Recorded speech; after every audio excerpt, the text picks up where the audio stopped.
Are you struggling with your health journey? Maybe you've been on it for a really long time, or maybe you're brand new to realizing, gosh, there's so much that I can do that can make an impact on my health. When we start or have been going in a health journey for a really long time, oftentimes what I'll hear from people is that they'll say that they're very overwhelmed, whether they're brand new and they're overwhelmed by all the conflicting nutrition advice, or they're overwhelmed by all the things that do need to be overhauled in their diet and their lifestyle that are going to make a difference in their health journey.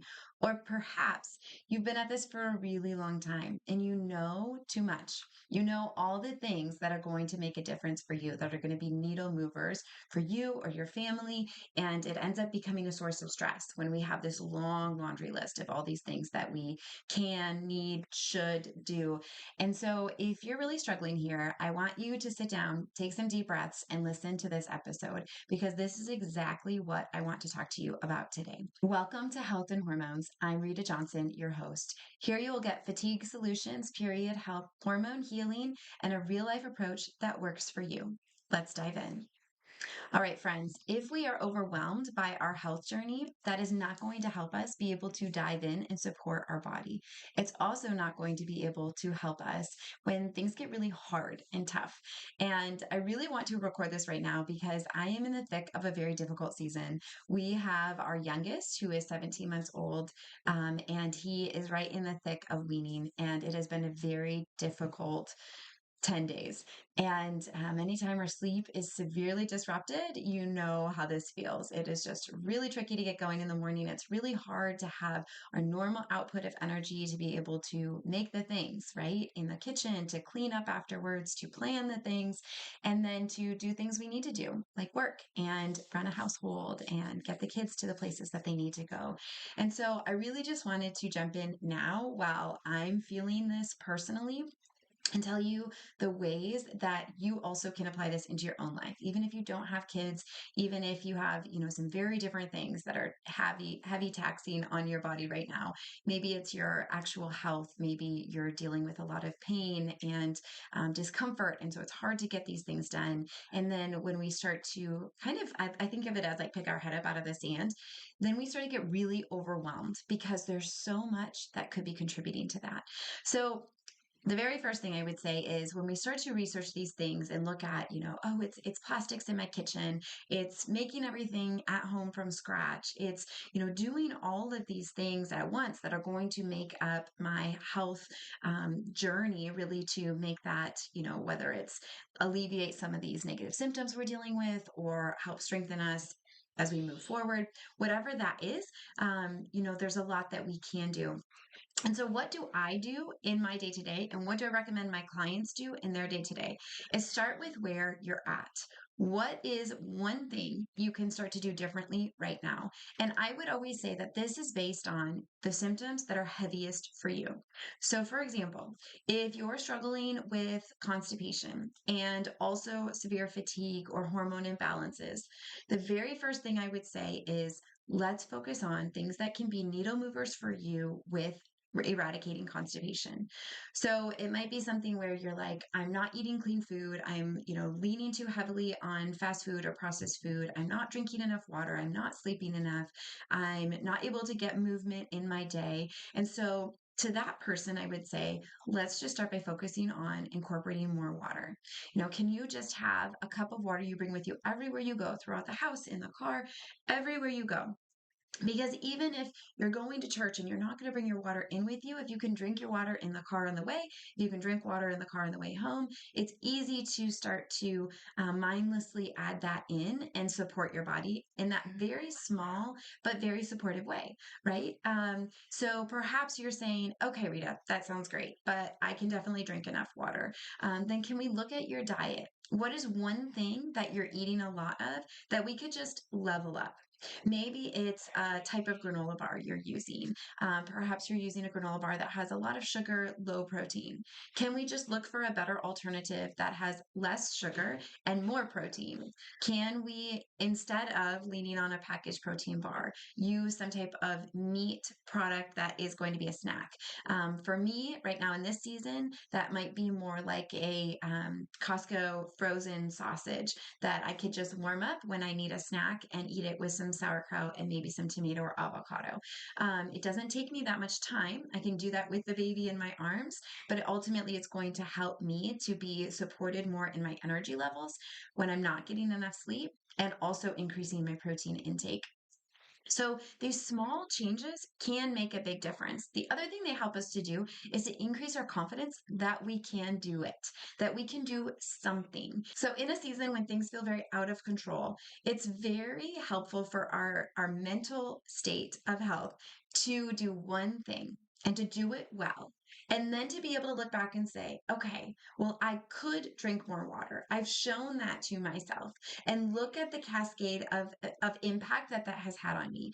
A lot of times when we are really hydrated, it's going to help support our ability to think clearly. It's going to help our digestion. It's going to help, these little cascade things that we will notice, we'll start to notice if we just have the eyes to see. So pick one thing, move forward through it, because then what's going to happen is as that is successfully implemented, you can go back and say, okay, now what's one more thing? Can I make this subtle food change? Is there one thing that I can start to make at home that my family has been leaning on once, twice, three times a week? Is there something in my day to day that I can level up? Remember that it's just as much about our mental state of empowerment as it is about our physical health and the way that those symptoms improve as we make these small, minute changes. And then what ends up happening is over time, they start to snowball, right? So if one week you pick, I'm going to drink more water, the next week you pick something that your family's eating regularly. Maybe it's something like yogurt. If you're having yogurt for breakfast every couple days or even daily, can you switch to a yogurt that doesn't have added sugar, but instead you add maple syrup or honey to it? Or you're adding frozen fruit or some type of nuts that help to make it more palatable to you. But we're reducing some of that dietary sugar. We're reducing some of that processed ingredients when we're adding, just a whole ingredient yogurt. And then as that gets going well, what else is there that you can choose out of your daily life? Whether it's a snack, you can upgrade, perhaps leaning away from chips. But if you like the salty crunchy, could you do roasted cashews? Or, instead of having a empty caloric snack that really just fills your heart up, can you find something else that you enjoy eating and also fits that same need for you? And one of my favorites is something like, if you like a square of chocolate after a meal, can you, instead of having a Hershey's bar of chocolate or whatever brand it is you really like, go for a Who brand chocolate that's going to be less sugar. It has coconut sugar in it. It's going to be more expensive, but that naturally helps us to reduce the amount of times we're gravitating towards that chunk of chocolate to help, support our heart or our mind or whatever it is that we need at that moment. So, really, just remember the small things matter. They make a big difference. If you find yourself struggling and feel like, well, these little things aren't going to make a difference because there's so much in these big things that I need to do as well, I want you to continually catch those thoughts in your brain and say, no, we don't need to worry about that. We don't need to freak out about that. If we do one thing well, we're going to get to that. So whether it's having, a RO system installed in your home to improve the quality of water you're drinking, or whether it's getting rid of plastics in your kitchen, whatever it is that you feel like is actually the big thing and that feels really scary and intimidating, I want you to start here, because a lot of times it's the mindset piece as well as those small things that we've neglected over time, that we've written off as they can't possibly be a big needle mover for us. And sometimes I see this happen more often with people that have these really big, scary health things. And sometimes it's with people that are just struggling with something for a really long time, but yet they feel like, I'm at this place in my health journey, there's no way that can make a difference. And I just want to say to you that, friend, it will make a difference. These little things make up our daily life, they make up our daily health picture and where we're going to be a year, 2 years, 10 years from now. Going back to my personal story, I mentioned that we're up a lot in the night right now. And I just said to my husband this morning, I said, you know what? I'm really amazed at how, even though we're sleeping really bad, when I wake up at 4 in the morning with the baby and we're up from 4 to 6, and then I still have to get up in the morning to do all the things I need to get done in a day, I'm really surprised at how my energy levels throughout the day are not tanking. And I really credit that to the fact that we're doing so much of these little things that it's become a habit in our daily life that it's not completely derailing us, even if we're not getting sleep. We're still getting to the gym. We're still eating good quality whole foods. We're still drinking a lot of water. We're still doing these other things that are helping to take care of ourselves. Deep breathing, quiet prayer time, right? All of those things are making up your health. Our thoughts around what we're doing and the ways that they're impacting our health are making up our stress load. And if we can reduce stress here, if we can do these little things that move the needle forward for us, it's going to make a difference in your overall health and how you're feeling in your day to day.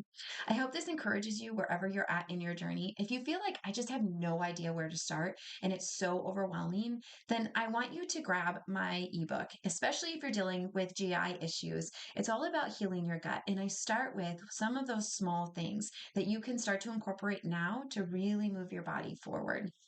And then, if you've done all these small things, if you've been doing them for a really long time, what are some next steps you can do to help your body really be able to heal and have that long lasting impact so that when you do get back to a season where things are hard and you get derailed again, you know what to do and how to support your body from there. If you like content like this, please like and subscribe for more from me.